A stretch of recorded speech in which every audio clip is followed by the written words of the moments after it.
Sí, en la mayoría de los casos, las condiciones de trabajo en las fábricas de ropa son cuando menos discutibles.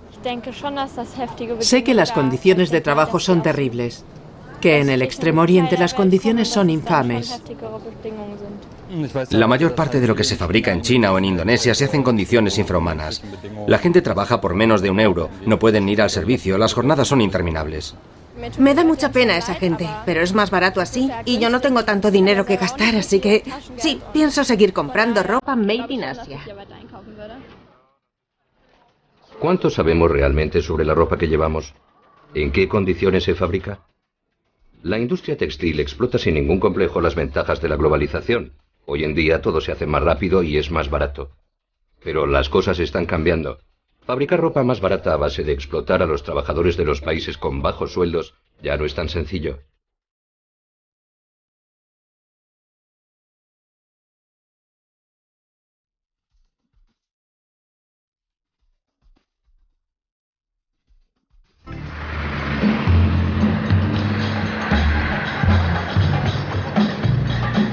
Yakarta, Indonesia.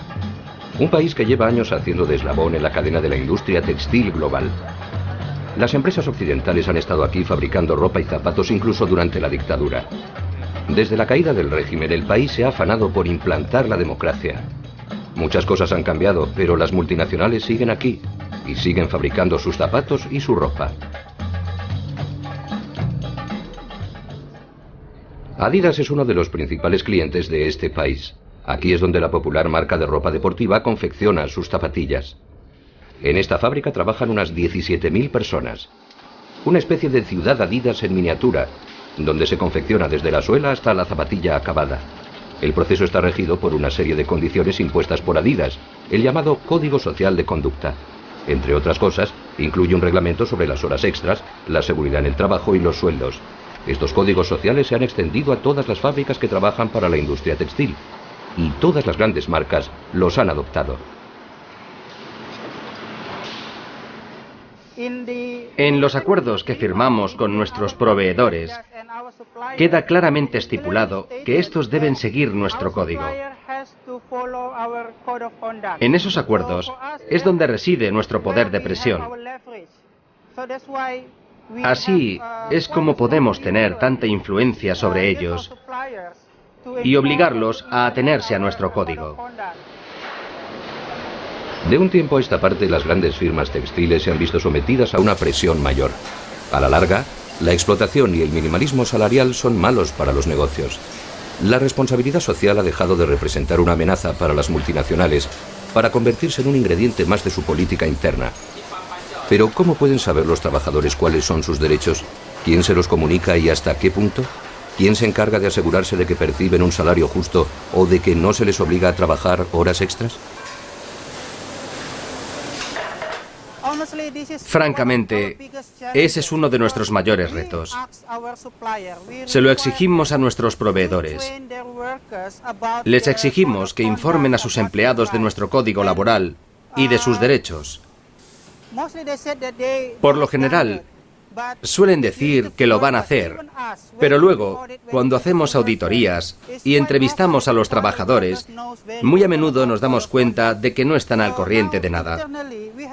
En lo que a nosotros respecta, estudiamos formas de entrenar eficazmente a nuestros proveedores y a sus empleados para que se familiaricen con nuestro código de conducta y con los derechos de los trabajadores. Esa es una de nuestras asignaturas pendientes.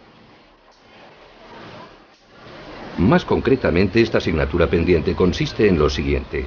Todo empleado que encuentra trabajo en una fábrica de Adidas ha de seguir un cursillo de varias semanas sobre sus derechos. Pero con eso no basta. Las auditorías se han generalizado estos últimos años en la industria textil, es decir, que las fábricas son evaluadas por expertos independientes. Estos entrevistan a los empleados sobre su sueldo y las horas extras que se les obliga a hacer.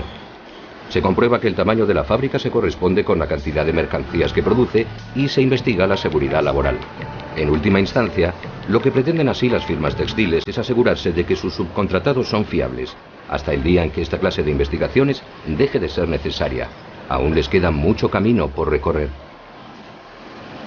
El Código Social de Conducta también estipula vagamente una cláusula según la cual el sueldo debe garantizar a los trabajadores un nivel de vida tolerable.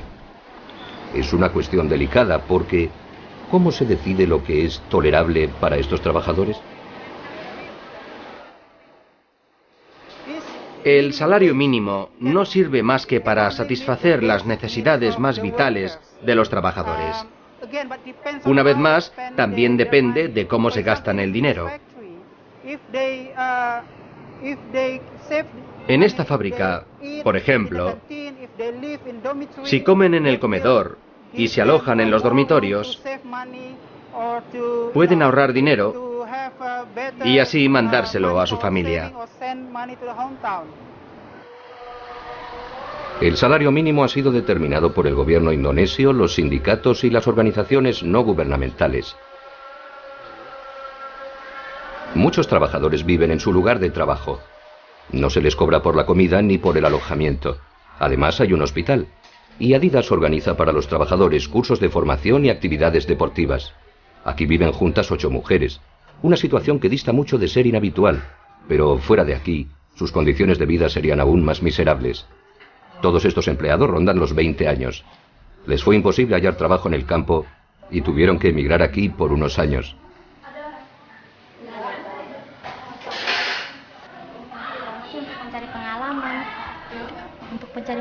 Vine aquí para adquirir experiencia y a ganar dinero para mi familia, para mantener a mis hermanas pequeñas, que aún van al colegio.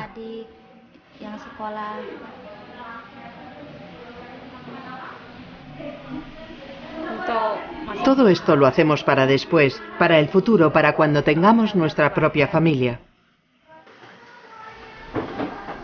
El mayor miedo de estas mujeres es perder su trabajo. La tasa de desempleo del país es del 20%. La buena noticia es que a día de hoy casi todas las multinacionales pagan el salario mínimo y por cada hora extra perciben hasta 2 o 3 veces el salario normal por hora, dependiendo del número de horas.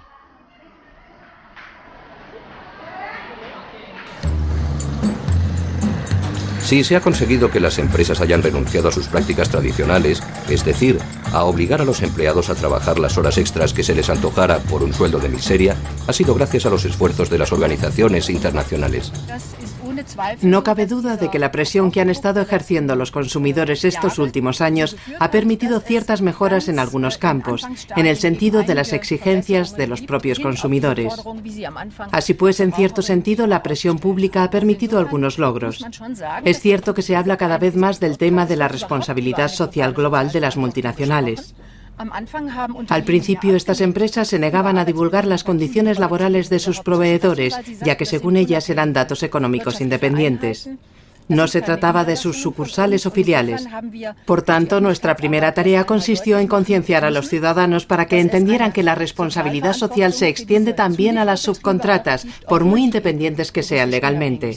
Las grandes empresas tienen un poder económico inmenso que ejerce una influencia en la cadena productiva global. Poco a poco han tenido que reconocer este hecho.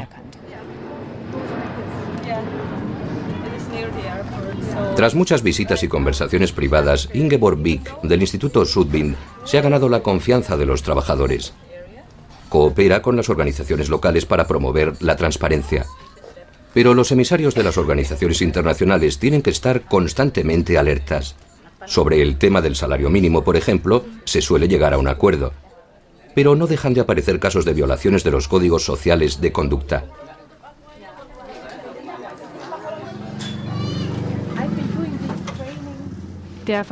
Por ejemplo, el Código de Conducta de Adidas estipula que hay que pagar un sueldo justo, que cubra las necesidades básicas de los empleados. Y en este caso, esa meta no ha sido alcanzada. En estos últimos meses hemos colaborado con otra organización para llevar a cabo un estudio sobre la situación salarial de las fábricas que proporcionan componentes a Adidas. El estudio demostró que aunque se ha subido el salario mínimo a lo largo de estos últimos años y se han establecido pagas extra en las fábricas subcontratadas por Adidas, no obstante, el coste de la vida se ha disparado de tal manera que los trabajadores viven ahora en condiciones peores que antes. Esto quiere decir que, de facto, la exigencia de un salario vital, como lo llaman en el Código de Conducta de Adidas, no está siendo observada. En Indonesia uno no trabaja solo para ganarse la vida, sino que ha de mantener a toda su familia. ¿Debe tenerse esto en cuenta? ¿Y cuánto cuesta financiar una vida digna en Indonesia? Nuestro sueldo medio es de unas 800 o 900.000 rupias al mes, es decir, unos 70 euros al mes. Pero, ¿ahora nos da esto para vivir? No, no es suficiente en absoluto. Cuando hablamos de necesidades básicas, como el alquiler, la comida, el transporte o los estudios de los hijos, esta paga está a años luz de lo que se podría considerar suficiente.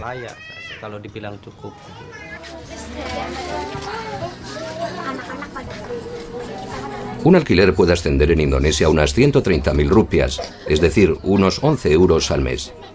Mucha gente ocupa una única habitación. Además, al no existir planes de pensiones gubernamentales, todo el mundo tiene que ahorrar algo para la vejez. Aquí vivimos 4.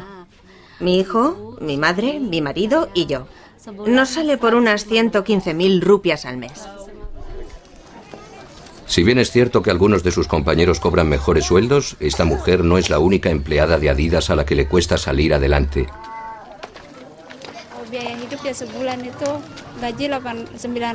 El coste de la vida es 3 veces superior a lo que cobro yo al mes.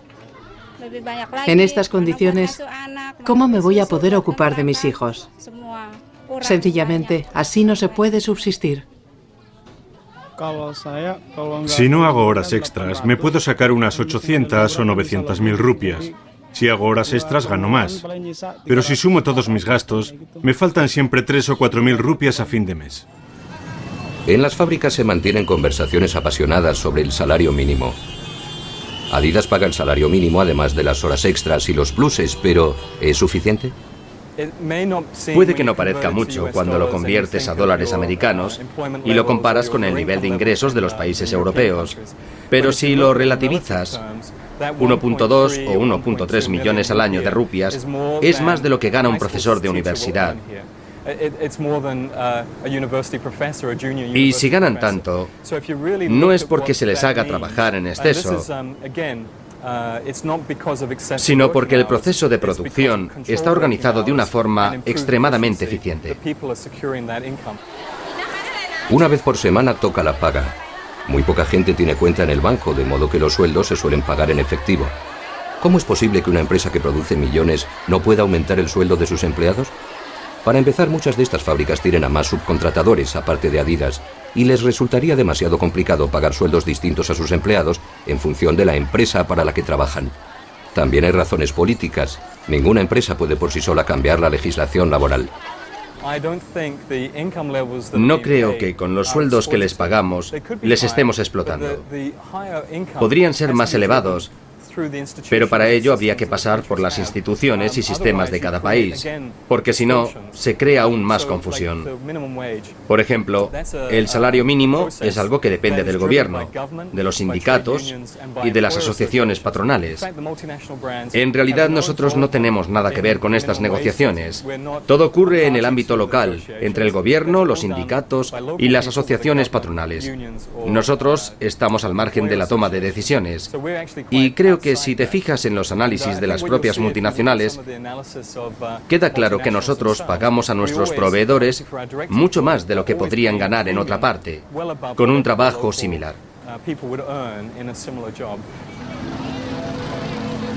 Muchos exigen que las empresas implantadas en países con mano de obra barata paguen sueldos más elevados, independientemente de la situación legal del propio país. Pero tomarse en serio estos países, ¿no supone acaso aceptar su legislación democrática, en este caso sobre el trabajo? En última instancia, ¿qué es lo más justo?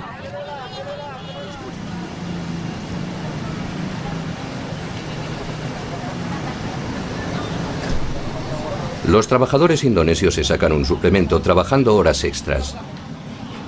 Si las empresas se atienen a la normativa salarial, les pagan las horas extras hasta 3 veces más de lo habitual.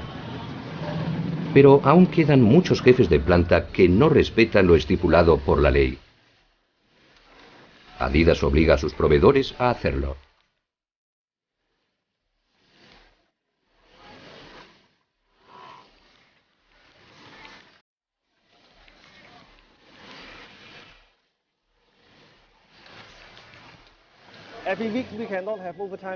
No se puede trabajar más de 20 horas extras por semana y el número máximo de horas al día es de 11. Hay un día libre por semana, que no tiene por qué ser necesariamente el domingo. Puede ser el sábado o el lunes, siempre y cuando se tome un día libre. Esas son las normas. ¿Pero le interesa al comprador que trabajen más los empleados y así obtener más beneficios? Hace 20 años era así, pero las cosas han cambiado. Ahora, la responsabilidad social es más importante que el mero hecho de ganar dinero. Ganar dinero no lo es todo. La responsabilidad compartida es más importante. Los jefes de planta están hoy sometidos a más presión que nunca. Pueden perder clientes muy importantes si hacen trabajar a sus empleados más de lo permitido. Muy a menudo las fábricas hacen a su vez subcontratas, pues cada vez les cuesta más producir las cantidades requeridas. Por eso no siempre es fácil controlar las horas extras. Sí, nos resulta difícil supervisar las condiciones laborales de nuestros proveedores, porque tenemos muchos. Lo que pasa es que nuestros compradores nos obligan a cerciorarnos de que solo empleamos a proveedores que cumplen con la normativa social. Nosotros también formamos a nuestros proveedores y mandamos a gente para que lo compruebe. Si no se atienen a nuestras normas, no nos queda más remedio que cambiar de proveedor y asegurarnos de que todo nuevo proveedor al que contratemos cumpla con la normativa si quiere trabajar para nosotros. Esta nueva toma de conciencia de la justicia social se ha transmitido a los proveedores, ya que dependen por completo de las empresas. Pero es prácticamente imposible controlar el intrincado entramado de las subcontratas. Los empleados de los proveedores subcontratados no suelen tener contratos decentes y se ven muy a menudo obligados a hacer cantidades ingentes de horas extras.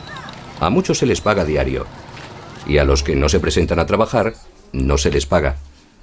Se les puede despedir de un día para otro. Estas tres mujeres trabajan para un proveedor de una marca muy conocida.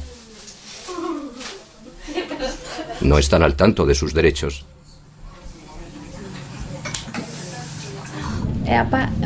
Tadi untuk organisasi serikat kerja kita belum pernah dengar belum pernah ada yang ngejelasin. Nunca hemos hablado con un sindicato. Nadie nos ha informado nunca de nuestros derechos. No sabemos nada al respecto. No sabemos en qué medida nos protege la ley.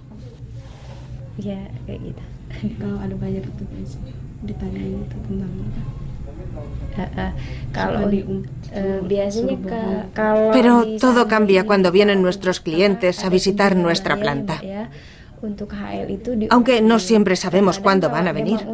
A veces es un secreto, o vienen sin avisar. A menudo no hay una fecha concreta, una cita. No se sabe cuándo se van a presentar. A nosotros no se nos informa de esas cosas. Nuestros clientes no saben nada de nuestros problemas con los contratos. Se les miente sobre nuestros problemas, nuestro salario y demás. No se les dice la verdad. Luego, además, se nos amenaza con despedirnos si nos quejamos. Estamos asustados. Esto sigue siendo cierto pese a que las cosas hayan mejorado en muchos aspectos. Sigue habiendo lugares donde los trabajadores no tienen derechos ni contrato y están a merced de quienes los emplean. A menudo nos presionan para hacernos trabajar más. Nos hacen llegar a casa de madrugada, sobre todo cuando hay muchos pedidos.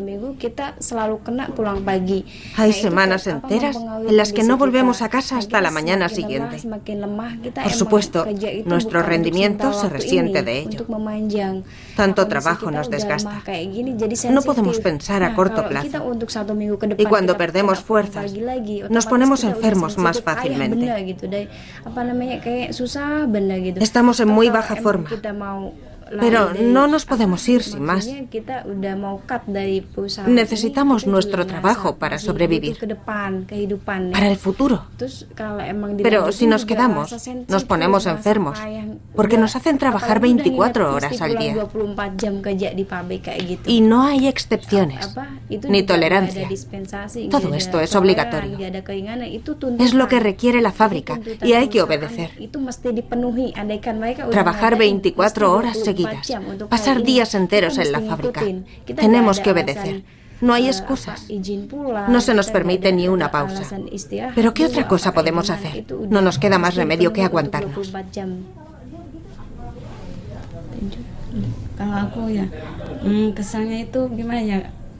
A veces firmamos para trabajar hasta las 8 de la tarde, pero luego lo van prorrogando una y otra vez, y al final acabas volviendo a casa por la mañana.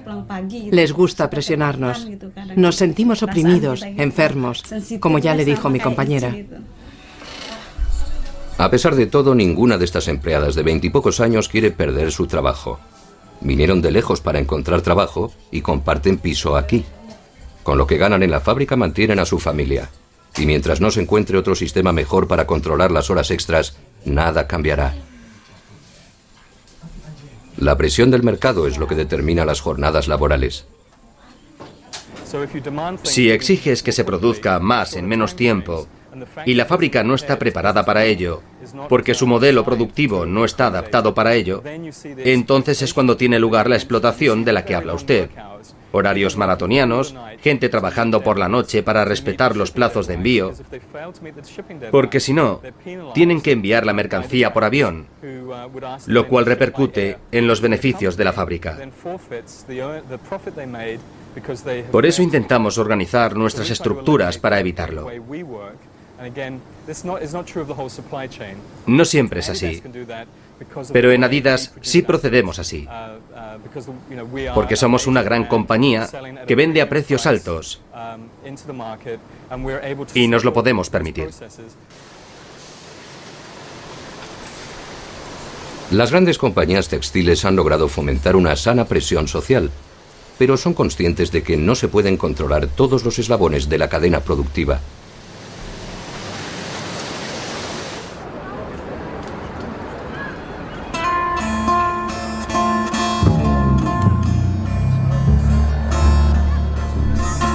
¿Cómo se fabrica la ropa que llevamos todos los días? ¿Cuánto mide la cadena productiva? ¿Cuánta gente trabaja en una prenda determinada? En Europa apenas quedan ya fábricas textiles. Turquía es una de las excepciones. Hasta ahora ha logrado competir con los países con mano de obra barata. Una empresa alemana de venta al detalle, Otto, promueve el cultivo y el procesamiento orgánico de algodón en este país. Lo que buscan las grandes firmas europeas son nuevas ideas para llegar al consumidor. No olvidemos que hace 20 años, en Europa o en Estados Unidos, no había quien encontrara productos orgánicos en los supermercados. A día de hoy, cuando vas a la sección de ropa, siempre hay una sección especial de productos orgánicos. Vamos bien encaminados. Estamos invirtiendo en lo orgánico y es una inversión que merece la pena. No reporta beneficios inmediatos, pero sí los reportará pronto.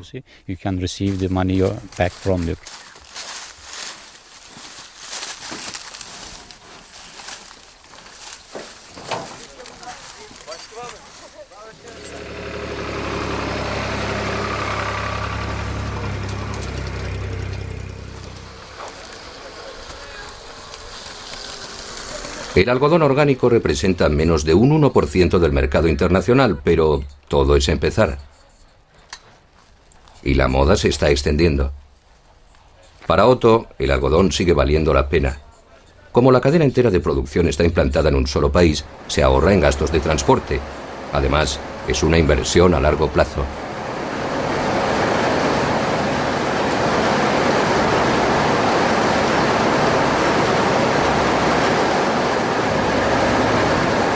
La producción de algodón orgánico supone no usar pesticidas aparte de más trabajo manual. Las semillas se utilizan para producir aceite y con los subproductos del algodón se obtienen cosméticos. Tanto en la industria textil como entre los propios consumidores está empezando a implantarse una nueva mentalidad. Creo que estamos asistiendo a un cambio en la percepción de los consumidores. Es verdad que por el momento no es un artículo comercial. Es decir, que por el momento la producción de algodón orgánico es una tarea repleta de idealismo y espíritu pionero. Pero creo que en los próximos 5 o 10 años, o tal vez 15, el algodón orgánico se habrá convertido en un producto de lo más corriente. Por ahora estamos en una situación en la que el algodón orgánico es algo especial, cuando en realidad no lo es. No es más que el algodón que se encontraba hace 200 años cuando lo plantaban y lo cultivaban granjeros privados.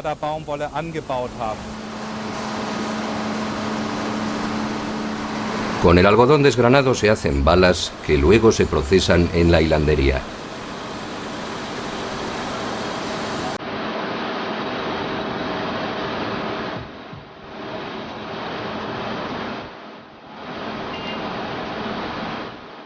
Allí es donde se separan las fibras del algodón y se van convirtiendo en hilo poco a poco.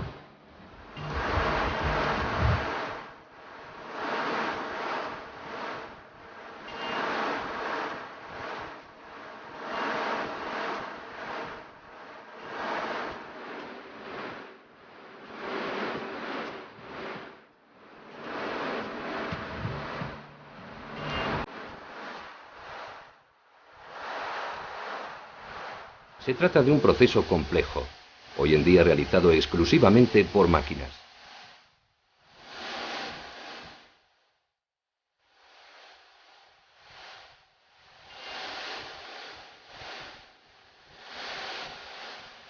Por último, el hilo es tejido por un telar mecánico antes de ser teñido. Hacen falta unos 400 gramos de algodón para fabricar una camiseta de adulto.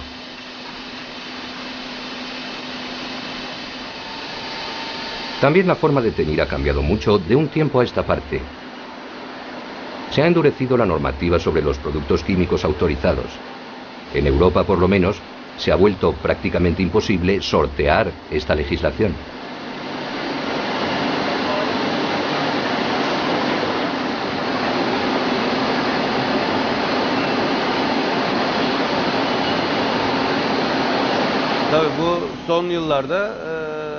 De un tiempo a esta parte, los controles se han vuelto más estrictos, ya que estamos intentando ingresar en la Unión Europea. En nombre de la defensa del medio ambiente, cada vez se presta más atención a estos temas. Sobre todo en Turquía, los controles han tenido que ceñirse a las exigencias europeas. Nos ha llevado mucho tiempo llegar hasta aquí, concienciar a la gente. Al igual que con la contaminación industrial o la contaminación de los mantos acuíferos, es un movimiento que se ha iniciado en los países industrializados. Son los propios consumidores quienes se han encargado de inyectar esta conciencia en los mercados. Hoy en día las grandes compañías textiles inspeccionan frecuentemente los tejidos para determinar si se ajustan a las exigencias internacionales, como por ejemplo el certificado Ecotex 100. Se llevan a cabo periódicamente controles de calidad para comprobar que se observan esos estándares. El algodón orgánico podría ser una de las soluciones para salvar el mercado turco, ya que ningún país europeo puede competir con los microsueldos asiáticos. Por ahora no podría decirse que hayamos resuelto el problema de la competencia.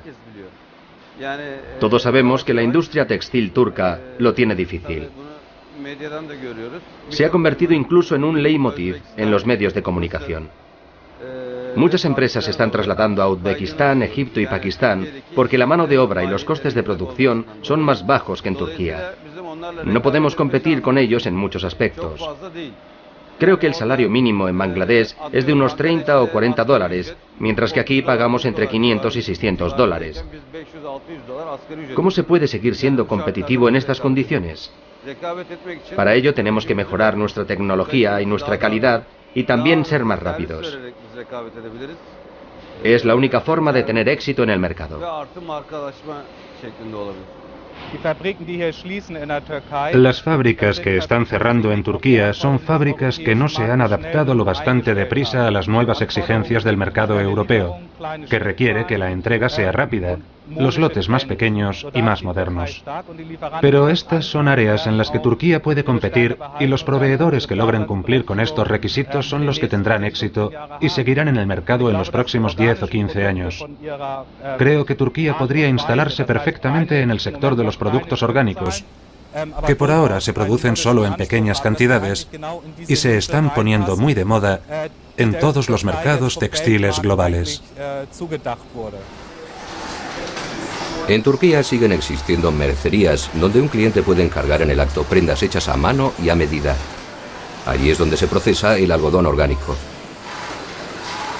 Los pedidos a países con mano de obra barata pueden llevar semanas, ya que los transportes se hacen por barco. El transporte aéreo es demasiado caro y solo se recurre a él en casos excepcionales.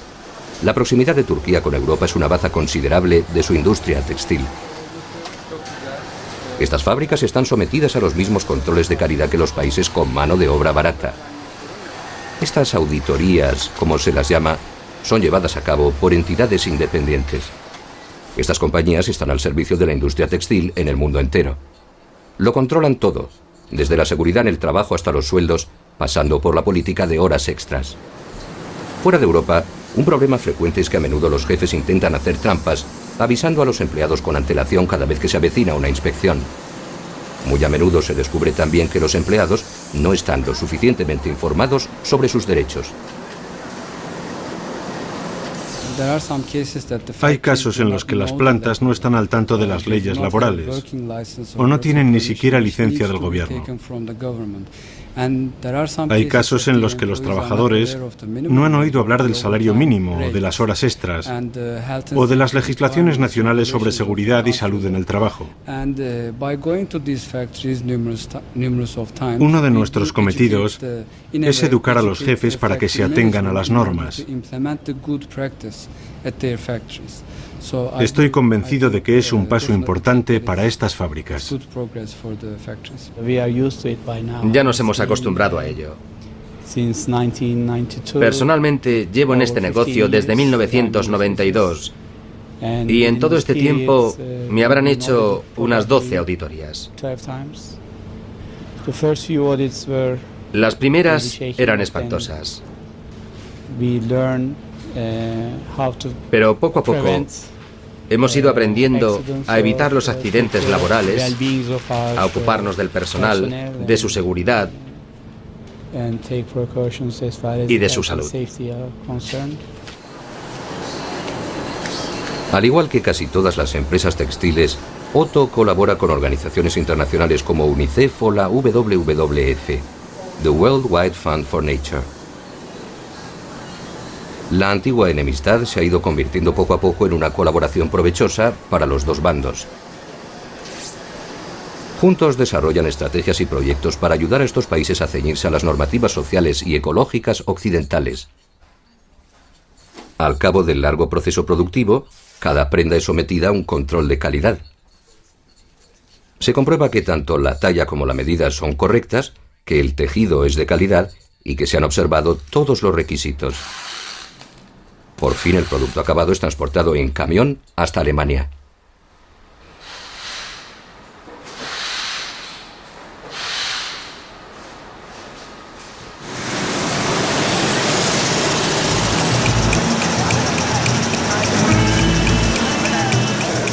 El ejemplo de la India demuestra lo largo que puede ser este proceso y todo el camino que queda por recorrer. La India es uno de los mayores productores textiles del mundo. Hace tiempo que su industria textil da que hablar. Los estándares medioambientales han sido ignorados durante años. ¿Qué es lo que ha cambiado en los últimos años?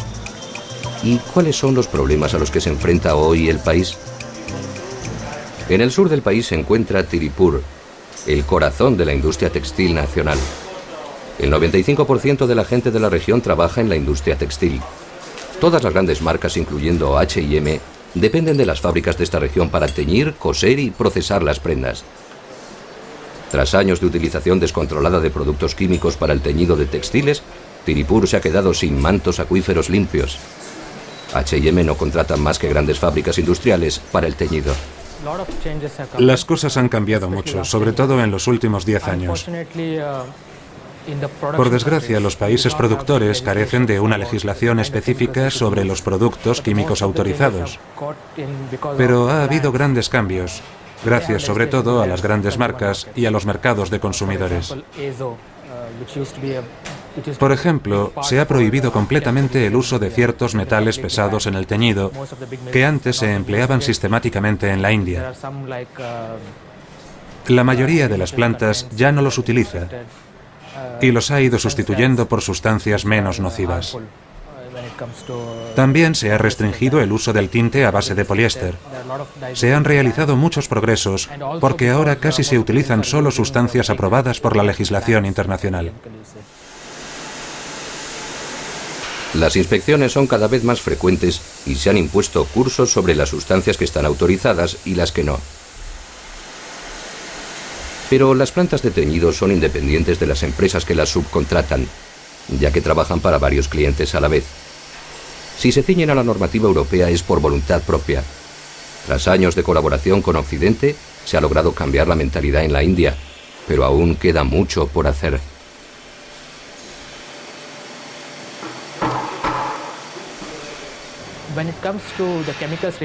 Por lo que se refiere a las sustancias que quedan en las prendas, no suele haber problemas, porque hacemos controles aleatorios en cada envío que nos llega.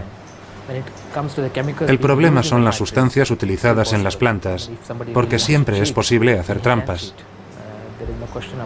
Uno de nuestros mayores problemas es que no tratamos directamente con las plantas de teñido, de modo que no podemos hacer inspecciones sin avisar, como en el caso de las fábricas de ropa.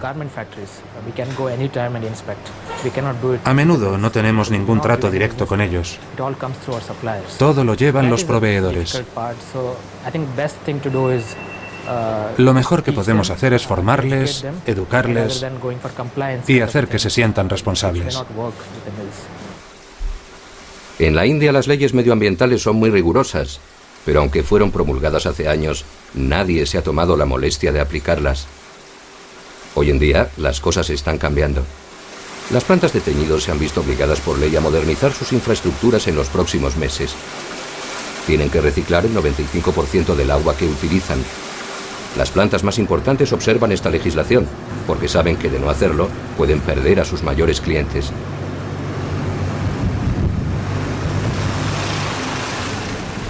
Pero aún queda un número incalculable de pequeñas empresas que siguen utilizando los mismos métodos que hace 100 años.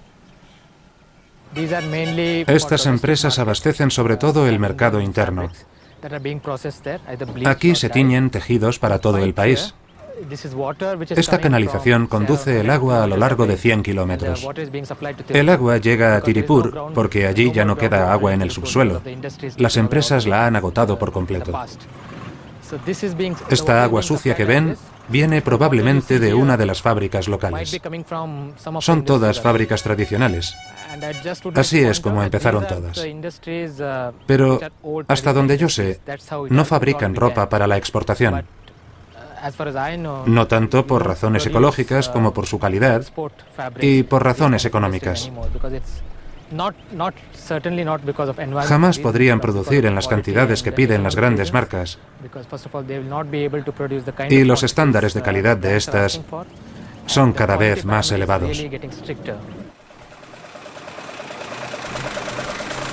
La rigurosa aplicación de las leyes medioambientales supondrá el cierre de muchas de estas fábricas. La protección del medio ambiente no es una de sus prioridades. Lo que busca la gente aquí ante todo es alimentar a su familia. Muy a menudo los estándares medioambientales impuestos por los países industrializados de Occidente no tienen nada que ver con las leoninas condiciones de trabajo de los países donde se fabrica su ropa.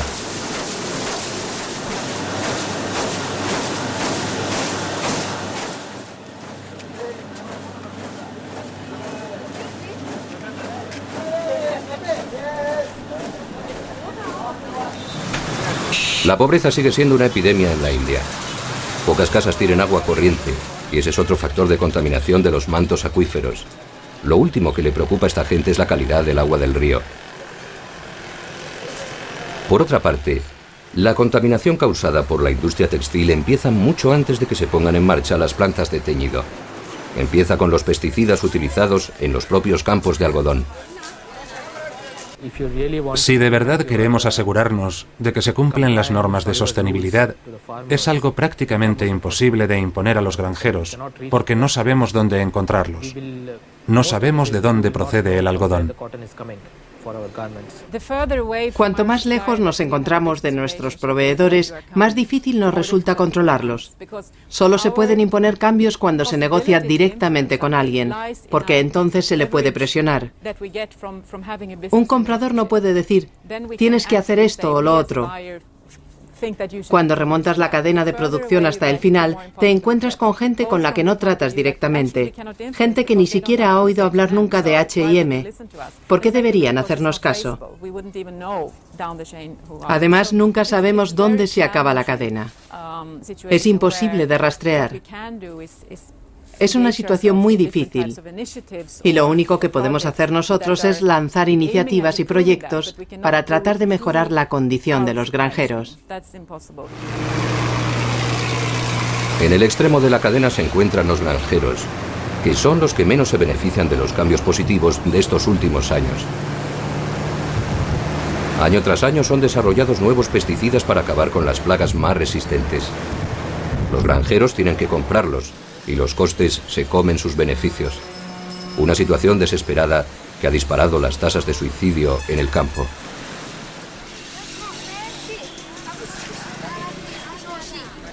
La nueva generación trata de huir de los campos para encontrar trabajo en la industria.